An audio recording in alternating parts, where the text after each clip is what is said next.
Hi, welcome. My name is Hector Del Castillo, Chief Product Officer at BoldPM. I'd like to welcome all of you to today's discussion. The topic for today is 9 things ultra-successful product leaders do differently.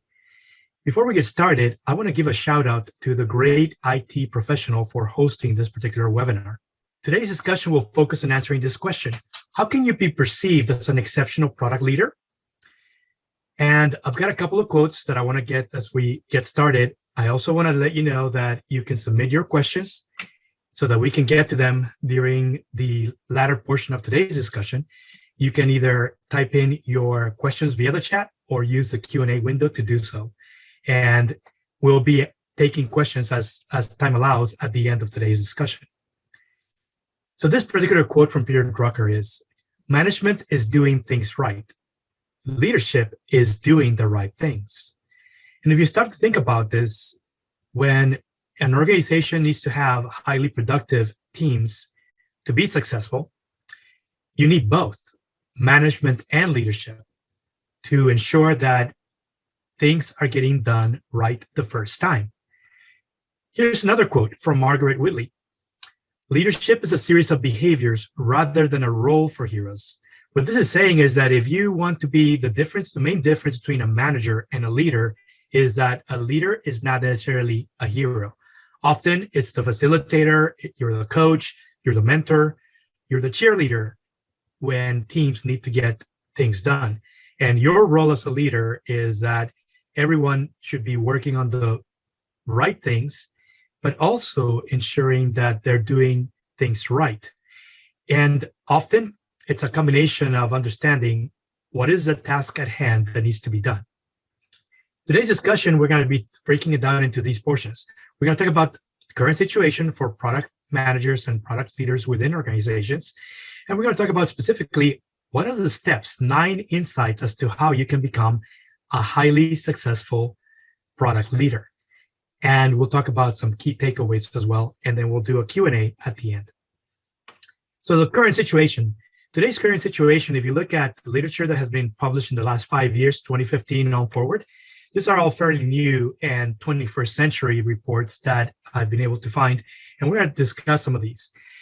Before we get started, I want to actually ask you to respond to this particular question, and you can use the chat window to respond, and let me know which of these is your product if you are in a product-centered organization and you're working on a specific product or perhaps a product portfolio.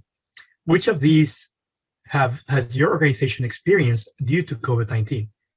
Is it that you've experienced delayed or lost sales revenue? Perhaps you've had cancellations and lost customers. Perhaps you've seen a lot of changing customer needs, behavior, and changes in priorities. Or perhaps you're looking at changing dynamics for customer interactions. And maybe you're also looking at disrupted or delayed or canceled product launches. Perhaps you're looking at delayed product milestone events. Or maybe now you have reduced team capacity, and maybe even working remotely is a challenge for you. You may have new remote collaboration requirements that you haven't had before. You may have experienced some major supply chain disruptions, or perhaps you're looking at changing competitive landscape. Type in your answer, and I will be reading some of those things that I'm seeing on the chat as you're typing in. And I see that many of you are typing in multiple things and not just one. And that is really the whole idea, because often you may be experiencing not just one, but multiple of any of these factors that are being shown here. And in today's discussion, we're going to focus specifically as to what is it that you can do to rally your teams in order for them to continue to be productive in spite of all these seismic changes in the market and in customer behavior. So I see that many of you are typing in that you've had lost sales. Many of you are working remotely. Also, you've had some major supply chain disruptions. You've lost some revenue, and maybe you even have canceled orders. And now you have to scramble to find new customers, or perhaps going back to the same customers and figuring out, are they willing to buy again now instead of later? These are all things that are impacting organizations today post-COVID-19. And in many cases, product leaders are the ones that are looking at the best possible solution that will still maintain revenue streams moving forward and continue to figure out ways to promote the product to continue to sell as much as customers are willing to buy the product. And so if you look at this particular chart, all 10 of these are ways that any combination of these factors are the way that most organizations have been impacted. These are factors that are impacting product-centered organizations. And so if you're a product leader or you're a product professional within any of these organizations, you're probably dealing with some of these things because you've had to had some significant changes in either your resources, your funding, in addition to processes that need to be implemented, and perhaps even major decisions about what to do about your product portfolio. These are all things that may be going on at the same time, and often it may take a while to actually plan and then implement the ways, the changes that need to be implemented in order to mitigate or reduce the risk of any of these factors that you're seeing today in today's market and in your industry. Here's another question. Which of these are you experiencing as a product professional? And you can select all that apply. You can choose any of these 5 things. Are you seeing today that your value proposition is unclear to your target prospects? Are your prospects not really sure about who you are because you're fairly new to the organization, or perhaps it's your first time trying to target a new segment in your market? Perhaps your offering lacks consistency, and sometimes you get a lot of complaints, or perhaps you get a lot of feedback, not so good feedback, through your customer support or customer service team regarding your offering. Or is it that in the minds of customers, your offering is incomplete, or perhaps your customer experience is inconsistent, and whatever you're promising is not exactly what you're delivering ongoing as you're continuing to sell and deliver and support your products in market. So I'll let you choose. And again, you can choose the chat window to actually type in. And I see many of you are actually choosing, again, multiple, not just one, but multiple of these things. Some of you saying our prospects are not really sure who we are. And often in their minds, our offering is incomplete and we're lacking consistency. These are all some of the things. I see other ones that are saying we have an inconsistent customer experience and we're working on it. So these are all things that can plague different product center organizations. And as a product leader, you're trying to figure out what are the levers that allow you to undo the bad effects of many of these things. Because any of these things are actually considered product failures. And product failure is not that the products that you have in your portfolio don't work, because often they do work as designed. It's just that often, maybe perhaps customers thought about a different use case than the ones you support today. Perhaps the usage doesn't add as much value to their lives as you thought it would. And all of these are issues that often end up with products that end up being launched into market and that have to be pulled off the shelf within 3 years. And that's basically a major statistic. Over 80% of products that are launched into market are usually have to be withdrawn from market 3 years down the road after being launched. That's not a good statistic. And this is actually, you've seen multiple studies, multiple reports that you've seen time and time again from different authors that are saying the same thing. And often product professionals, product managers, and product teams are often in the middle trying to figure out how to undo and reduce or eliminate the business risk to any of these things. So let's take a look at more about what are some of the things that you can do. Furthermore, about current situation, this is what one of the senior partners within McKinsey is saying. The current pandemic crisis has forced every company into a massive experiment in how to be more nimble, flexible, and fast, i.e., when most organizations, especially technology and software companies, have implemented agile development practices. Now everybody's scrambling to figure out how to implement agile management. And that includes agile marketing, that includes agile operations. And often you need to make sure that you have a way to capture your processes in a way that now you understand that different resources are working differently together to really get things done and get your productivity up and try to bring your operational efficiency as high as possible. So some of these things are happening right now is that most everybody wants to be nimble, and that means everybody has to be a lot more agile. And often it's a lot of planning and implementation of new processes, new practices, when most everyone today is working remotely. Here's another thing. The rapid migration to digital technologies driven by the pandemic will continue in 2021. The last 6 years of 2020 was what many called a digital fast forward, meaning most organizations actually accelerated digital transformation efforts and moved forward 5 years from the way it was at the beginning of the beginning of 2020, end of 2019. And so now what you're seeing is a furious acceleration by most organizations that if they want to remain relevant, they're digitizing their entire business model, and everybody is accelerating those initiatives.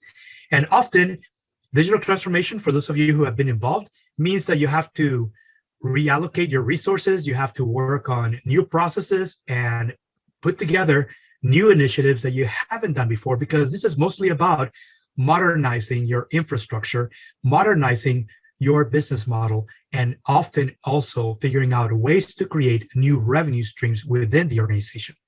So this is all the things that this current crisis that was brought on by the pandemic actually has brought on, and is still continuing in 2021, according to many experts.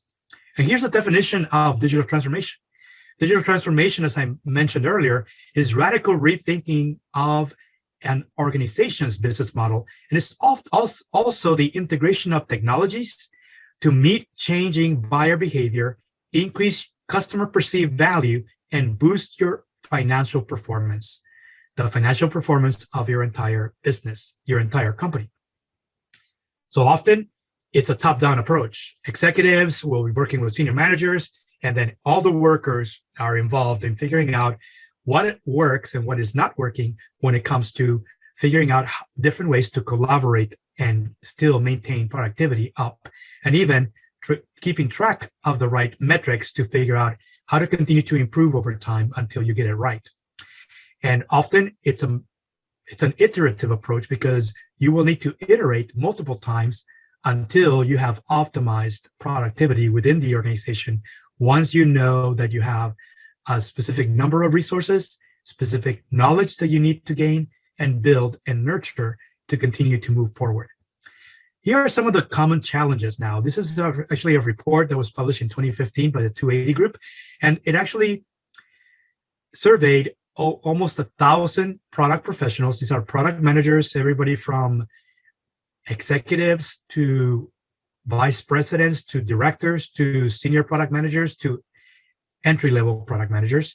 And here's some of the challenges that were exposed by these people, regardless of the company or regardless of the type of industry or products that they have in market. So the first thing is that very few organizations, only about 49% or a little bit less than 49% of organizations have actually a well-defined product management process. Also, 49.2% of companies do not use a consistent process across their entire product portfolio or across all of their product teams. 56% of executives indicated that they believe the skill level of product managers was average or below average what they needed to be. In other words, often product managers are not considered knowledgeable enough to actually make the right decisions to move the company forward. 57.4% of product managers stated that their role is too tactical and not strategic enough.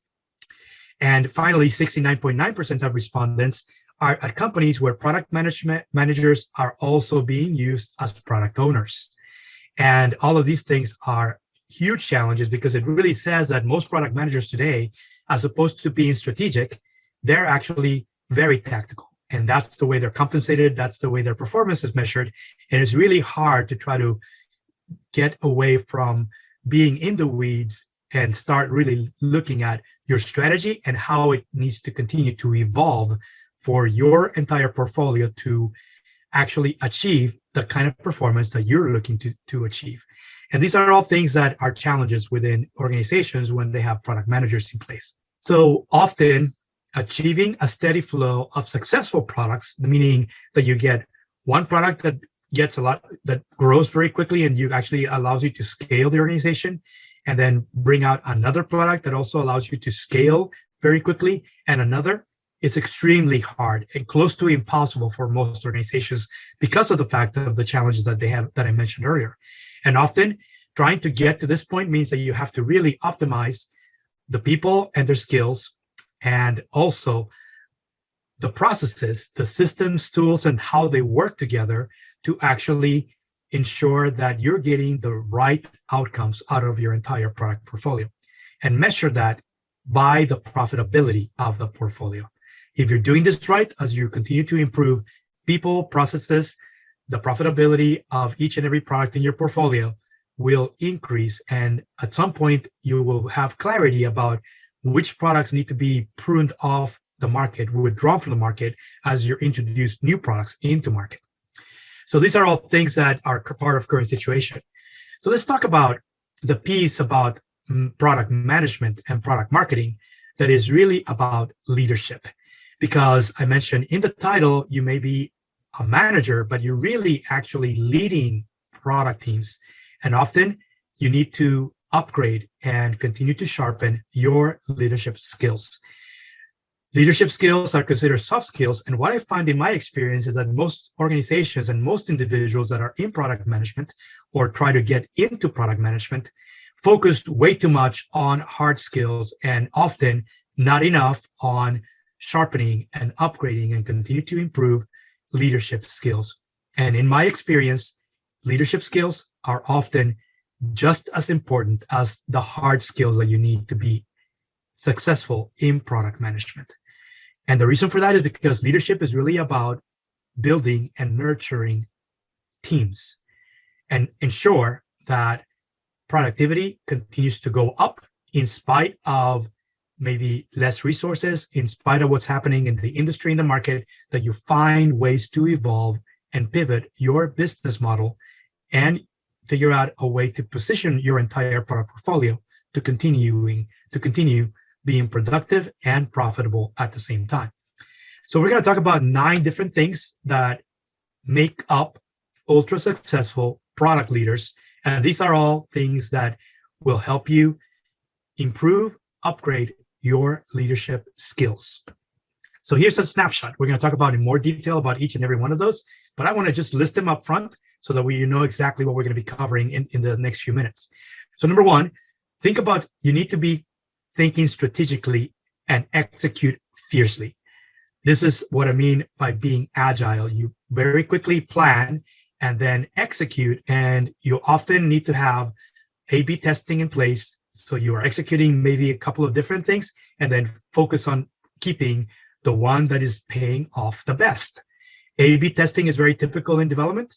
You need to do this even as you are implementing your strategy. Maybe have a couple of different approaches that allow you to get to where you really want to be a year from now or a few quarters from now, and be able to readjust as needed. Number 2, build and nurture great teams. Number 3, adopt a playbook.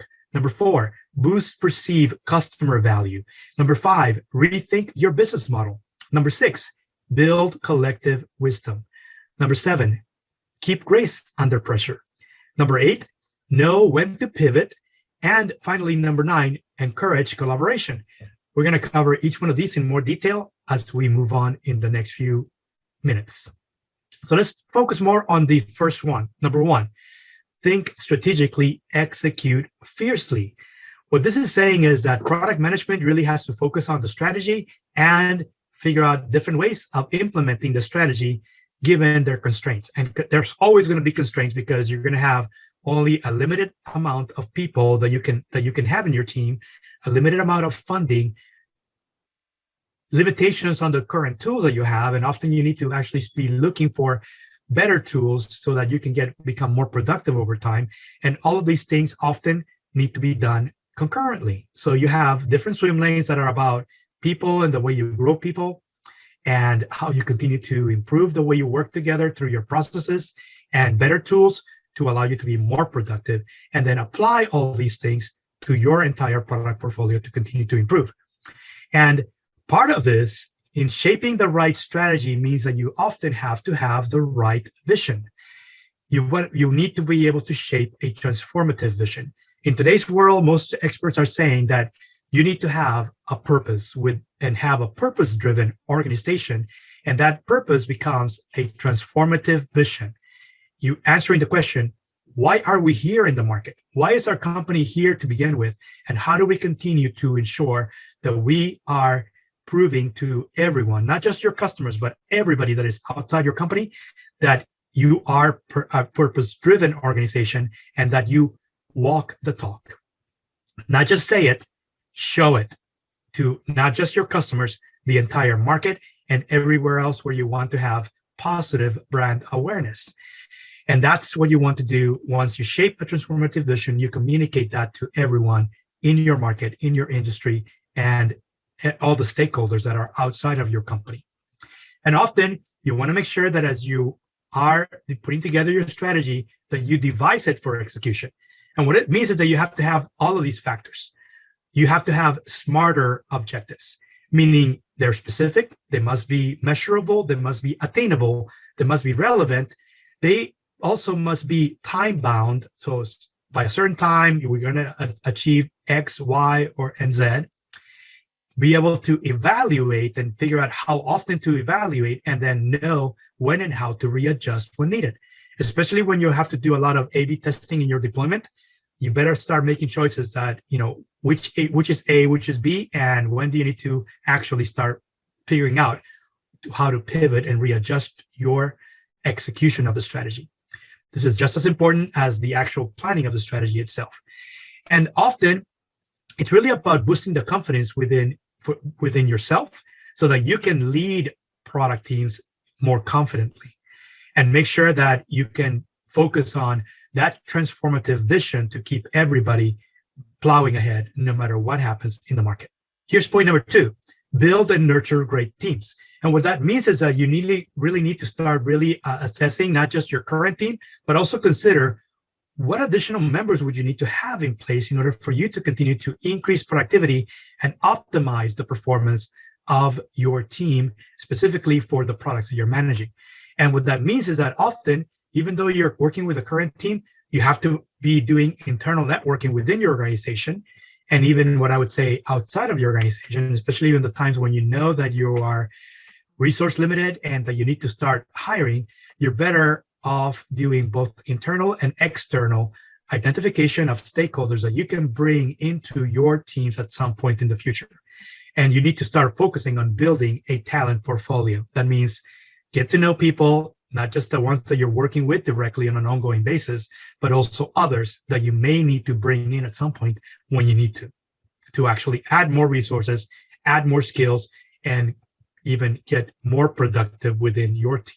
And what that often means is that you have to cultivate and nurture the right work environment. I mentioned earlier that many of you and many of us actually have been now focused on working remotely the majority of the time. Not just one person, but most everyone within your organization today is working remotely. And not only are you engaging with customers remotely, you are also working with your teams remotely. And often you need to restructure your day, make sure you have the right environment, and make sure your team members have a nurturing environment, because not everybody may have a nice location where they can work from home and they may have no other choice. So this is one of the things that you can do is start really focusing on understanding and empathizing with your team members and find out how conductive is their environment to actually remain productive when they're mostly working remotely, working from home now. These are all things that need to be addressed. And you're going to focus on shared values.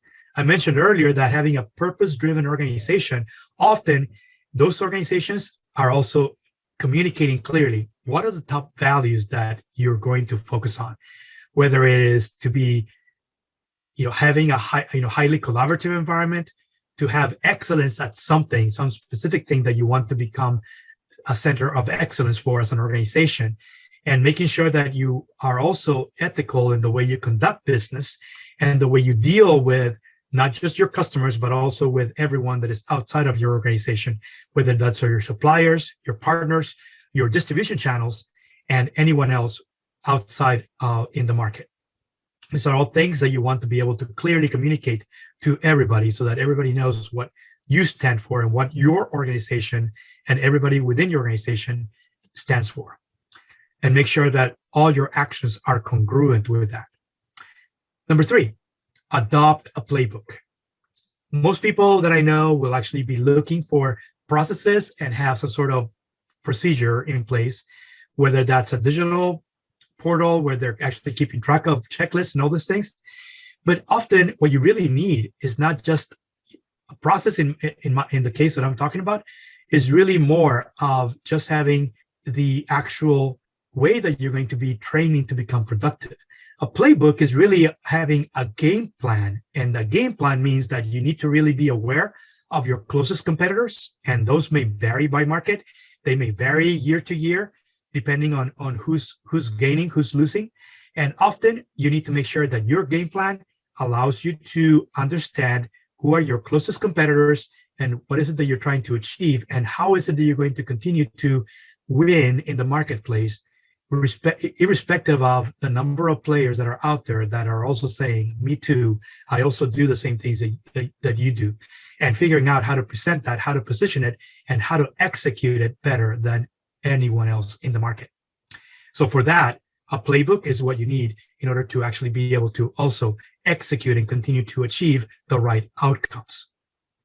And what it means is that you have to really continue to embrace process. What I mean by that is not just set process once and then forget about it. You need to continue to maintain, support, and change processes as needed, because at any one time, you're actually removing things that no longer add value, that used to add value. They no longer add value. So you need to eliminate other things that need to be improved. And then in many cases, new things that you need to get done, like adoption of new tools, like a new practice that you never had done before, because now it's going to be helping you achieve and become more productive. These are all things that are part of process improvement. And part of it is looking at ways of implementing proven methodologies, best practices. And best practices means that you often have to train or retrain your people to learn that best practice, really get it right, continue to practice until you really become the best at doing it. And that means you have to continue to train and retrain and practice so that you can gain the knowledge, you can actually use that knowledge and start utilizing the processes and the tools more effectively. That tools meaning systems and other tools that are available in order to actually get things done and reduce the level of effort to get something done, to start really producing the right work items and getting the right results. And then finally, you need to understand who has the decision-making power. It's not always going to be you as a product manager or you as a director of product management. Often, it may be an executive like your CEO or your chief product officer, perhaps even the chief marketing officer when it comes to putting together budgets and activities for launching products. These are all marketing activities that need to get done. So different situations, different work items, different deliverables require that you understand who is the decision maker, because often what you're doing is putting together information so that they can make the right decision at the right time, given the best possible information so that you can make better decisions that are data-driven. Number 3, boost perceived customer value. And what that means is that boosting perceived customer value is always in the eye of the beholder. And in many cases, the beholder is not you, it is the customer, not your executives, not your senior managers, not anybody else in the building. The stakeholders that understand value, you're better off understanding how your customers perceive value from any product in your portfolio or any set of products in your portfolio. And often that's what you need to measure and validate so that you can continue to improve and increase customer value, the perceived customer value. Here's a quote from Eric Rice, who is the author of The Lean Startup. We must learn what customers really want, not just what they say they want or what they think they should want. What he's really saying is when you're talking to customers, asking them questions, they're going to tell you some things, but often there are unarticulated needs. These are needs that they're not able to tell you even because they're often not self-aware. And that what that really means is that not only do you need to listen to your customers, but you need to test to validate whether it's something that is they're telling you is indeed a need or not. And often these are all things that need to be done before you begin committing and prioritizing things that they're asking you to do next with your products. And often validation, what I often say is 1 ounce of validation is worth a pound of pivoting. And pivoting means that you're losing money, you're doing lots of improvement, but you're not really monetizing off of those improvements because you're not doing validation to see if that's really going to boost the perceived customer value from any request that you're getting from different customers. And often that is the task of a product manager to figure out how to do validation. And often this validation is done in collaboration between the product manager and the product marketing manager. And if you only have one role, you may be doing all of these things, and you need to make sure that you're in front of customers, not only collecting the voice of the customer, but also validating the perceived customer value that they're receiving of something that they're asking you for. And often what it means as a product manager is that you're really trying to become a problem manager because you're trying to identify the right market problems to solve so that when you solve them, you understand everything, not just what your problem you're solving, but also who has it, what are the customer segments that are experiencing this, and which customer segment is experiencing the most amount of pain, and that, you know, if you solve their problem, they will see the highest perceived value compared to anyone else in the market. Where are they when this is happening? When is it happening? How often? And why does it keep on happening? Why is it so hard for them to solve the problem? And sometimes all of this, in order to do the right market problem identification and then validation, you need to iterate across all of these until you get it right. And often you need to ask why at least 5 times to get to the root cause of the real problems that your customers are experiencing. And often that means that you have to take a little more time before coming up with jumping too quickly into solutions. You need to understand and define the problem, validate it before you move on to actually coming up with a proposed solution. This should be part of your planning. This should be part of your strategy, is to do problem discovery and validation before you move on to finding the best possible solution that has the highest perceived value in front of your customers. So here's an example of how you can actually start renewing your unique value proposition. Your unique value proposition has 3 different components, and they're all shown here: customer value, collaborator value, company value. Let's talk about each one of these 3. As you're trying to increase your unique value proposition, you're trying to increase desirability first. And desirability, that's the perceived customer value. This is a value proposition that your customers perceive out of delivering whatever they're asking you to deliver. And it's about understanding the customer journey, understanding where do they encounter the problems that they're coming to you for, how often does it happen, when does it happen, and how much time, money, resources, any combination of those they're losing, and how much pain they're in. These are all things that are trying to figure out. And the where also is about understanding how do you communicate your solution in a way that they get it. What channels, what marketing channels are they listening to or viewing? And what are the things in the way that you describe your solution that will resonate with your customers so that you can actually maximize the desirability of your offering in front of their eyes, that you're actually enhancing that perceived customer value as you're presenting the solution to your target customers.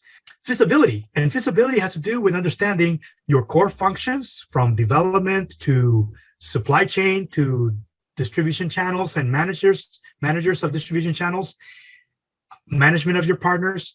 All of these are about the feasibility of your offering.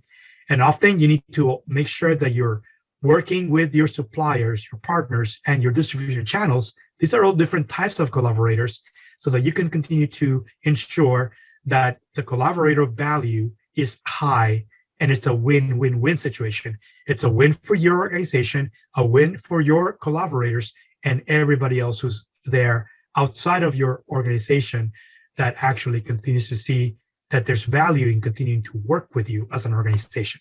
And then finally, the company value.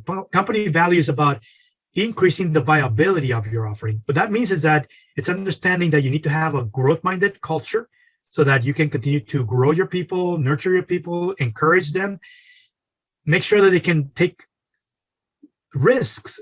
There's such a thing as good risk, because sometimes risk brings high returns.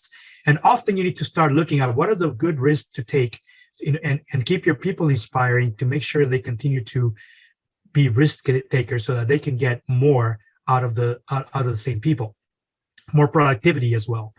And that means that you need to figure out ways to continue to improve the customer lifetime value at the same time that you're also continuing to increase shareholder lifetime value and improve the overall profitability of your product portfolio. And all three of these is about understanding what are the different things that need to be done. These are three separate things that need to be done concurrently in order to maximize and optimize the unique value proposition that you are offering in the market, so that you can have an unfair competitive advantage, meaning no one else does it the same way you do.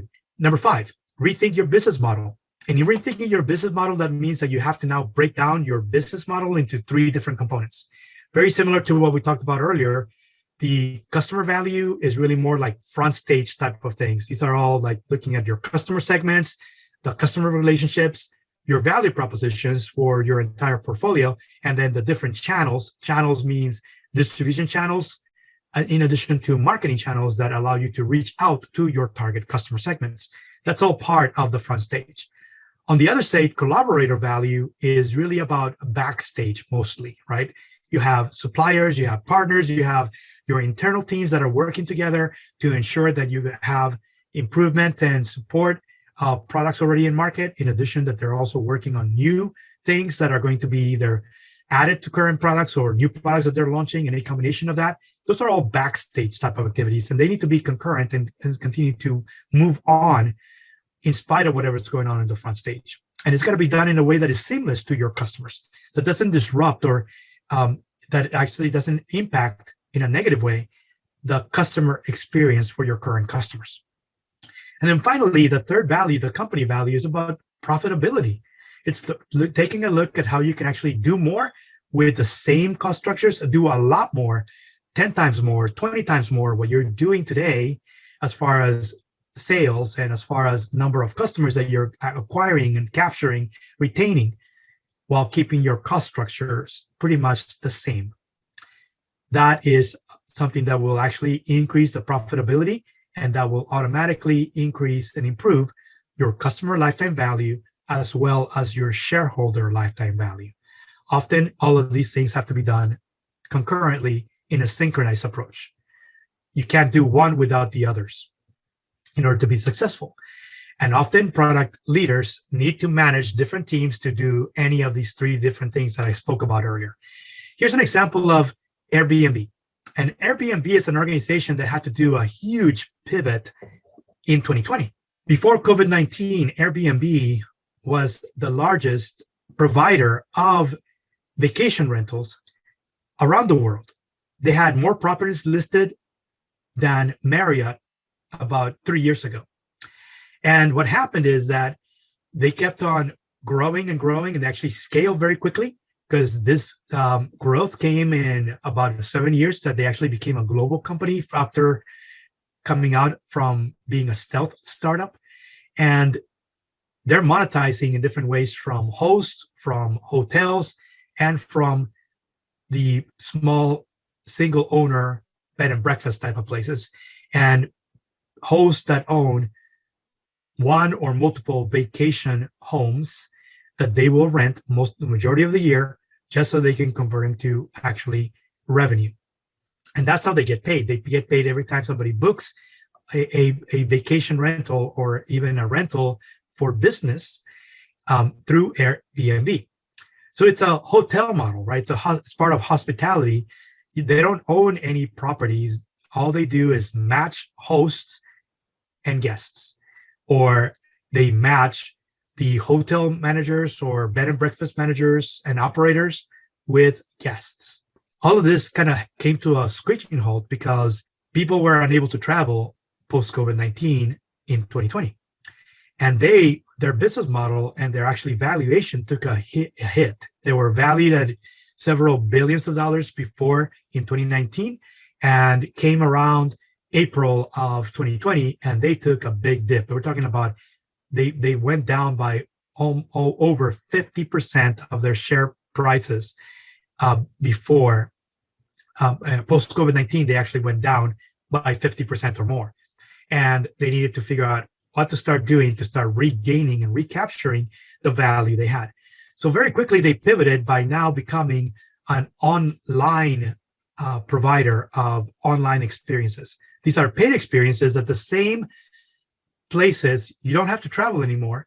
You can book a tour guide. You can book different activities like, pairing, food and wine pairing from a winery and from a chef, a renowned chef, and also from a renowned winery, that you can actually purchase these experiences where you can actually start doing this and maybe get a taste of whatever it is that you're experiencing, and guided tours of all this.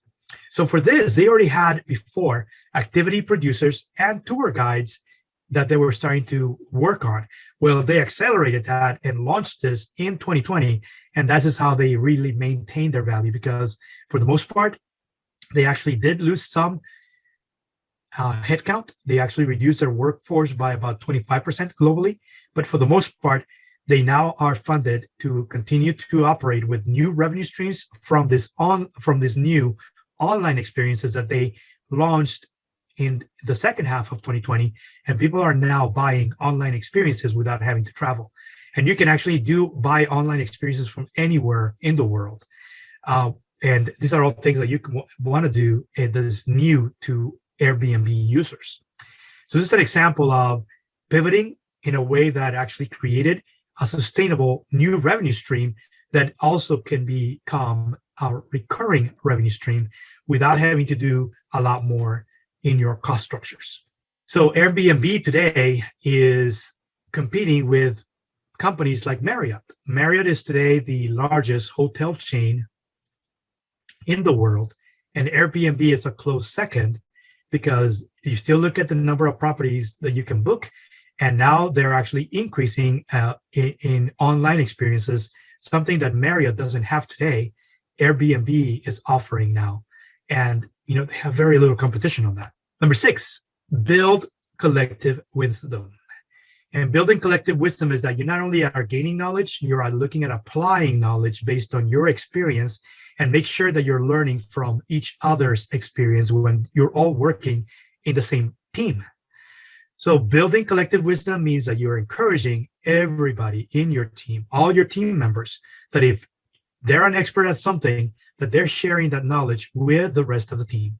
And that what you find is that leadership is not about adding value to yourself. It's about adding value to others in a way that when you're encouraging everybody to add value to others that are part of the team, the overall value of each member goes up, because you're all sharing knowledge with each other.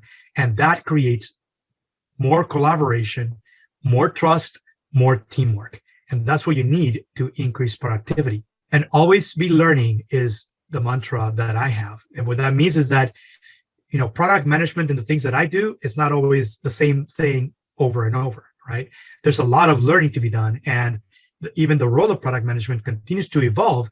And that means new expertise that I need to gain, whether it's hard skills, whether it's soft skills. These are all things that you want to do, because product professionals, we are agents of change within an organization.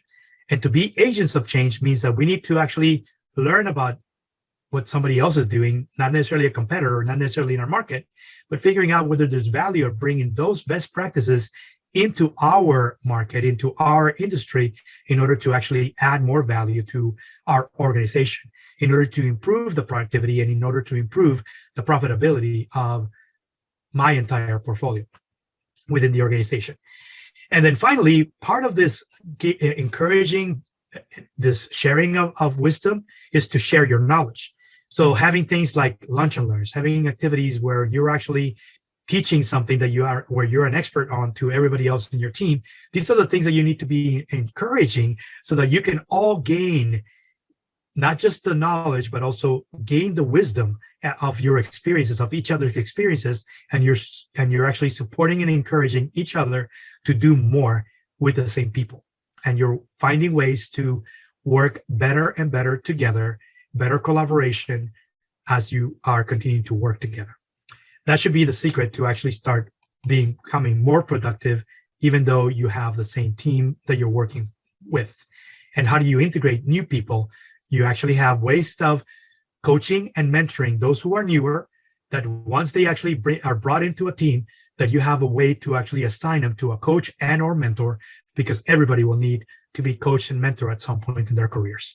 And often there's got to be a system in place by which you're matching coaches and mentors to your team members as they're being brought in to continue to figure out how to continue to improve productivity, not just individual productivity, but also team productivity as well.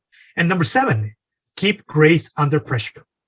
And what I say is that there's plenty of times that there's lots of things that can go wrong, and they most likely will go wrong because there's a lot of things that you don't control. That is the beauty to me of product management, right? That you have a plan, and sometimes you have to replan because something happened, right? And often that something may be coming back to you because you as a leader, you as a manager are responsible for figuring out how to make adjustments and how to make something that makes sense for your team members, but also for the rest of the organization and also for your customers. And that ultimately, you're not going to be able to always satisfy everybody. And sometimes you need to be transparent and be truthful when you can't satisfy everybody and say, we need to prioritize what we're going to do because there's really no perfect solution. There's going to be a good enough solution. And we here are the options. And be transparent about it. Don't expect that you're always going to be able to satisfy everybody because that's going to be impossible. So you got to keep grace under pressure and be able to figure out how to continue to orchestrate your teams so that value creation continues to evolve and continue to improve over time. And how is it that you're going to actually also increase and maximize that perceived customer value? And how are you going to overcome hurdles? And how are you going to come with creative ways to overcome some of these challenges and hurdles that you did not expect, and now you need to replan or maybe put a contingency plan? And if you've gone with plan A, plan B, well, guess what? There's always 26 other letters in the alphabet that you can continue to come up with different plans that you need in order to overcome some of these unexpected hurdles. And often you want to have a process and an environment where you're allowing your teams and your team members to fail fast, fail quickly, fail forward, which means that failing forward, you get up and say, I've learned, and here's what I've learned, and we need to move on and do something differently so that we don't get stuck with the same situation all over again. And this is a lot of iterative implementation to your strategy. So often all of this means that you have to understand your underlying assumptions. You have to test your assumptions. You need to figure out when and how to pivot as needed, and also being able to always come up with lessons learned and learn from your mistakes. And encourage all of your team members to share what they've learned, because always is something learning from whatever is being done. And encourage your teams to have that level of communication in the way you work together. And then finally, you want to be able to persevere under difficult situations, making sure that if you have to have difficult conversations, you continue to check to make sure that people are saying, we just need to move forward. We need to continue plowing ahead no matter what. And that we are always going to be, maybe we're not making as much progress as we thought, but that we can turn, that once we get around the curve, that we'll be able to accelerate back to when needed. Number 8, knowing when and how to pivot your business model.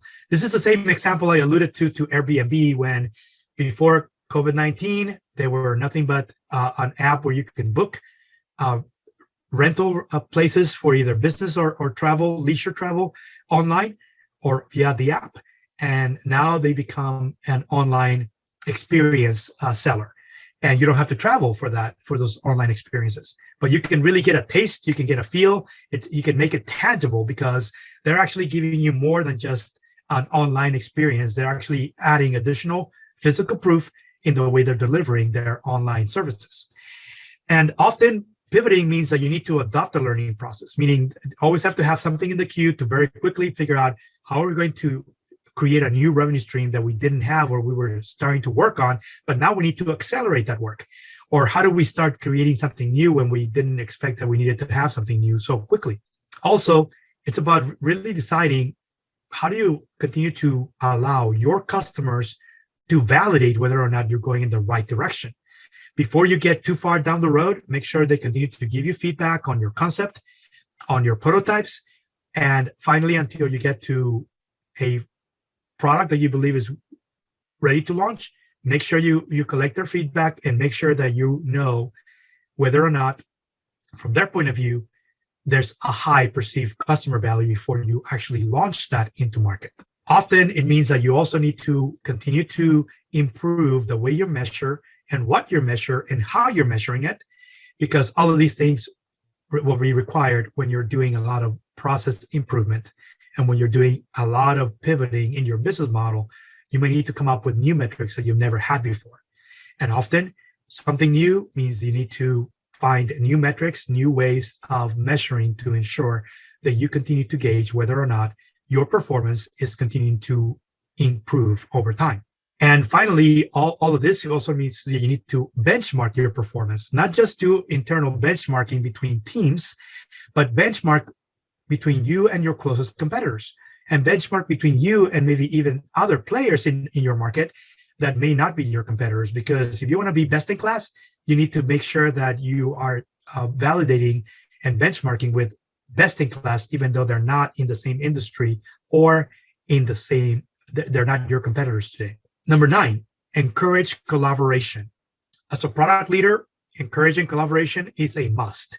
And that means that teamwork is what is a must, because a team is only a group of people who work together. But a team of people who trust each other, that is how productivity goes way up. And it doesn't go up linearly.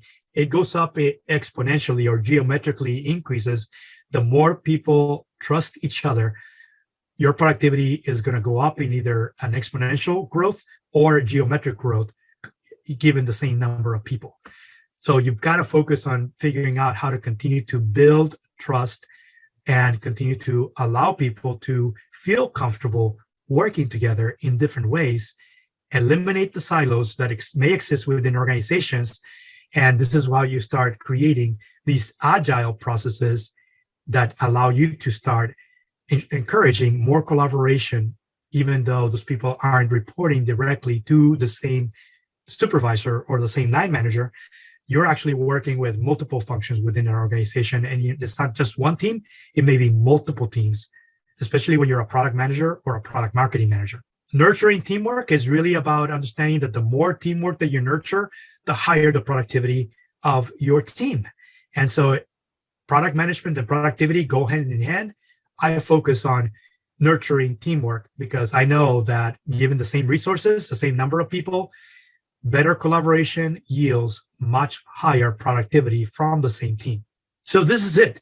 We talked about all these 9 things, and all these 9 things, if you learn how to do, you will become an exceptional and an ultra successful product leader within your organization.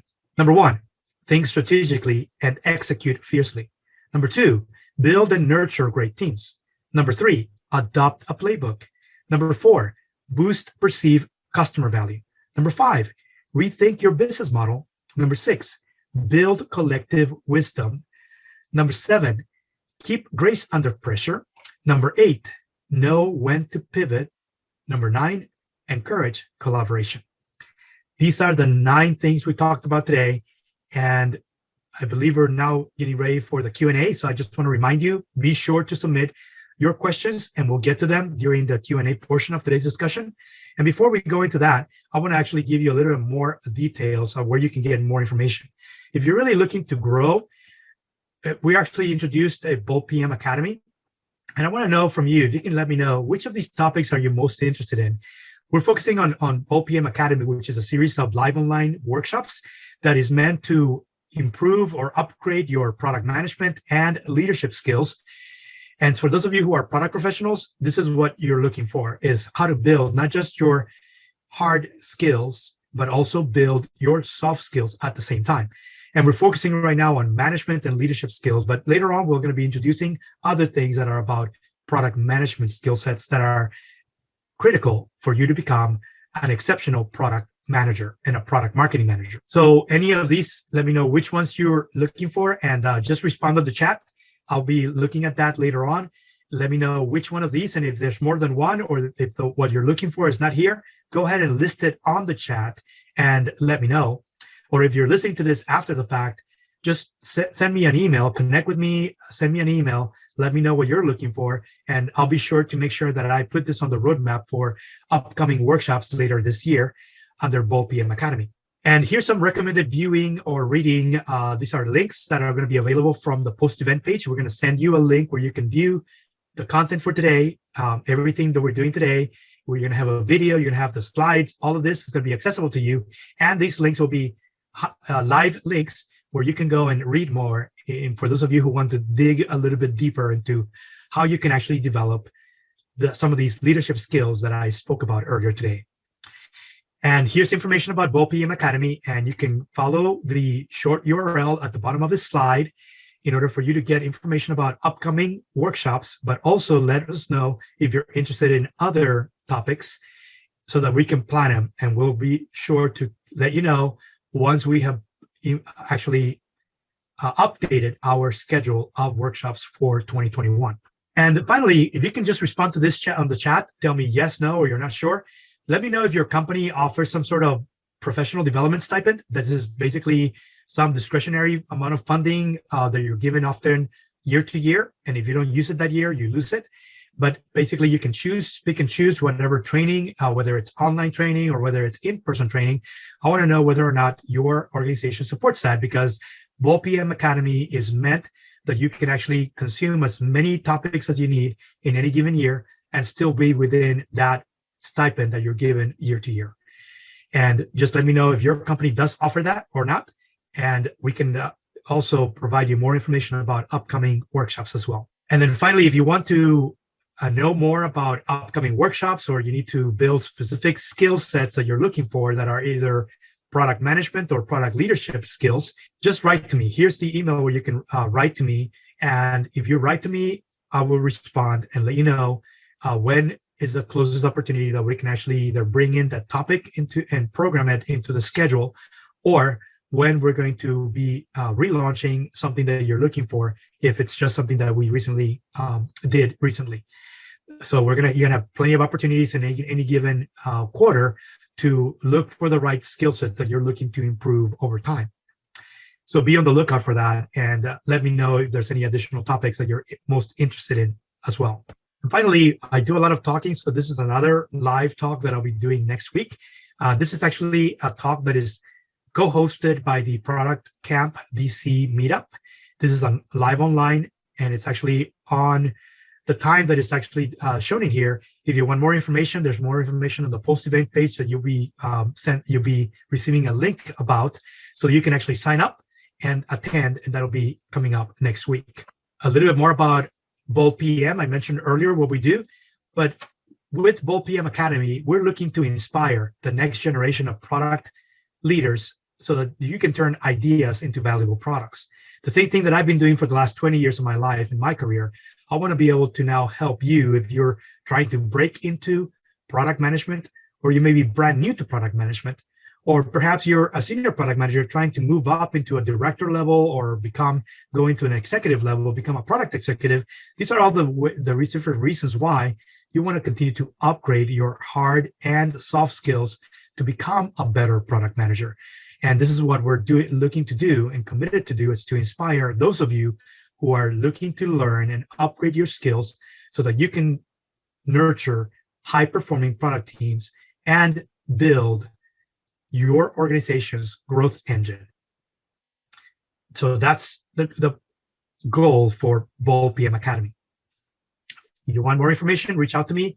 We can contact you. Here's my contact information, and you can feel free to connect with me on LinkedIn. Send me an email, say hi, and also you can follow me on Twitter. That is my handle. I want to thank all of you for listening, and we're ready to go into Q&A. And if you're listening to this post-event, we're probably going to have the Q&A after the live session built into this video. And wanted to thank you so much for joining me today. And I want to wish you a great rest of your week. Stay safe and healthy. Thank you so much.